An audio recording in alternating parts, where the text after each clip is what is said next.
In our first video on using the data slicer, we covered how to think about a few of its central functions. In this video, we'll be getting into the how-to of the data slicer. We're going to see how to create a basic condition and get some information back. Then we'll do an overview of the different parts of the data slicer that we'll be focusing on, and we'll get familiar with its layout as well. Let's take a look. To ask questions of your data, you only have to first choose a condition, make necessary selections and inputs on the condition, and then click Update. That returns your results, everyone who has that last name. You can easily pull up groups of users around one piece of data just using that workflow. Now, let's step back and look at how to get to the data slicer and its anatomy. To get to the data slicer, go to Academics, Reporting, then Data Slicer. Let's take a look at a few things so that we're familiar with the layout of the page. First, we need to notice that we have the filter button selected here. So we're working with filters.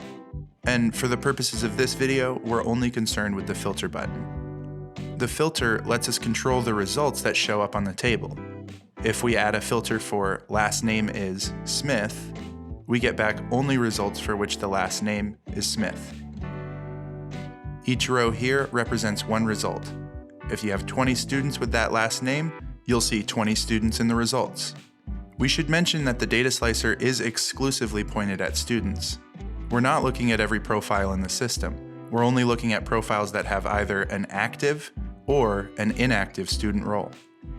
Also, the results here are always one result per profile. Profiles are never double listed. If you see a student listed twice, that means they must have two profiles listed in the system. You can see a drop-down box here. Clicking on that drop-down will pull up all of the possible conditions you could use to ask questions of the data. The conditions are grouped into categories though. These are people conditions, and if you scroll down, you'll see the various categories have gray titles. So everything under this is a student's condition. And way down here, financial, and so on. Let's run through adding that filter and getting results just one more time. We'll use this button over here to reset the table, clear all filters and columns, and we'll start over. First, we're going to click on the empty drop-down box and choose the condition for last name.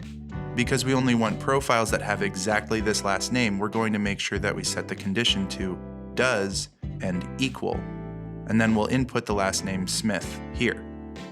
Then, with that condition set, we'll click Update, and we get back that list of results. Every student profile with a matching last name. The next videos will take us through those levels of questions we saw initially, and demonstrate how to build condition sets to answer each of them. Go ahead and subscribe to our channel and turn on notifications so you'll be alerted whenever new videos like this one are posted. Thanks for watching.